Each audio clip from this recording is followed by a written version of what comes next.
Welcome, ladies and gentlemen, to a fresh episode on A Talk with Robert Sampson. My name is Yemi Benjamin, and of course, today is indeed a great privilege to have Robert Sampson herself with us in the studio. Robert Sampson, welcome on the show. Thank you.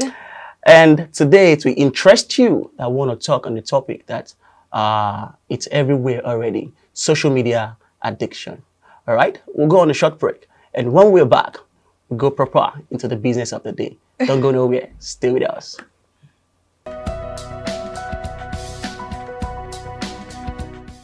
Welcome back from the short break, ladies and gentlemen. We really want to know, Robert Sampson.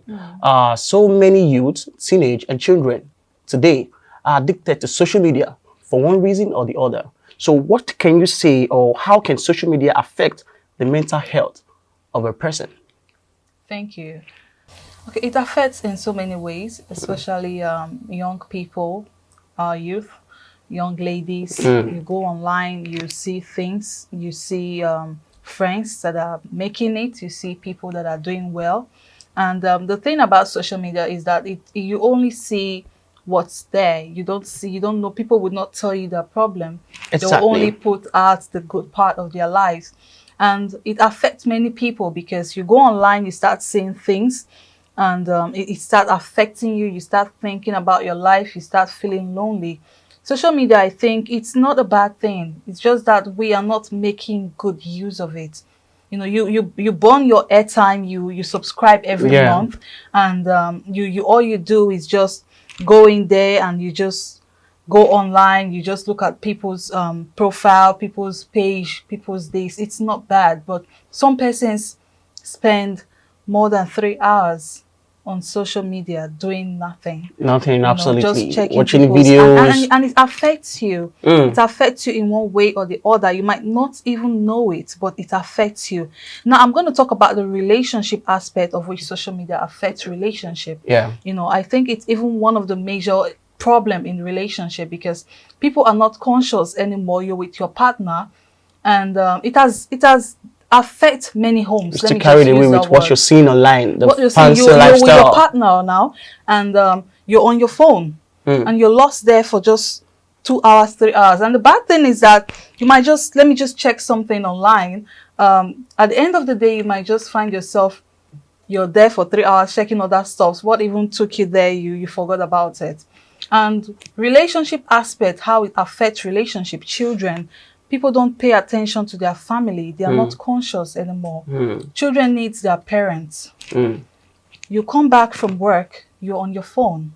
Your husband is on his phone, the wife on her phone. The kids sometimes need this interaction. Relationship between the father and the mother. And you might not even know that this is killing a lot in your relationship, in your family. And when it comes to partners, you're with your wife, you're with your husband, is on his phone, and you know there are sometimes you just want that, you know, it kills relationship a lot. And I also because think the time you're supposed to use to have a meaningful conversation with your partner is on his phone. You are on your phone, you know, and that is just a bit of, should I use a word, it's just eating relationship. That friendship, that part of communication is not there, and you might not even be aware of it. That's how bad it is. You know, I really think it's okay. You're mindful of people you follow on social media.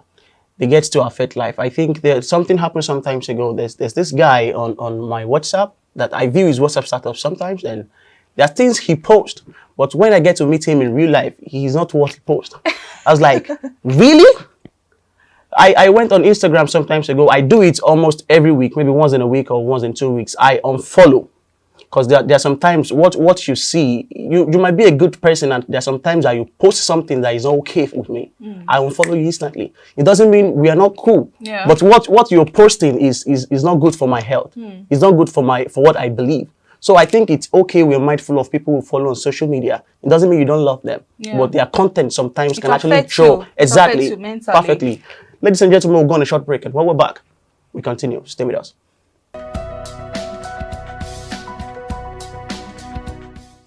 Welcome back, ladies and gentlemen. So we take this one question before we wrap it up. How can someone stop being addicted to social media?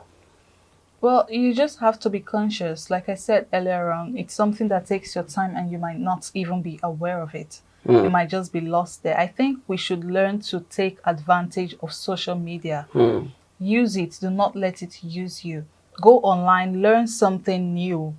Use it to improve your life. These days, you can learn anything online. You can be anything, just watching stuff, learning. You can make anything by just watching some stuffs online. You know, so I think you should just be conscious of you being on social media. Social media is positive. It's not bad. It's very positive. You can use it to improve yourself in so many ways. You don't just allow it to use you. All right, learn something from it. Use it to improve your life. Use it to network with the right people. That's what I think that's what it's meant for. Basically. Yes. So like I said, don't allow it to use you. Just make good use of it. I mean, social media is quite useful. I learned so many things watching videos on YouTube. Yes. Yeah, so it's quite useful. We need to be mindful of what we're doing online. This very topic, it's quite broad. And I'm sure we'll still be back to talk about this some other time. This brings us to the end. And it's indeed a great privilege to have you with us in the studio. Thank you. Ladies and gentlemen, this brings us to the end of this segment. Really appreciate you for coming on this show. It's still a talk with Robert Sampson. My name is Yemi Benjamin. Till next time, keep moving strong. Thank you.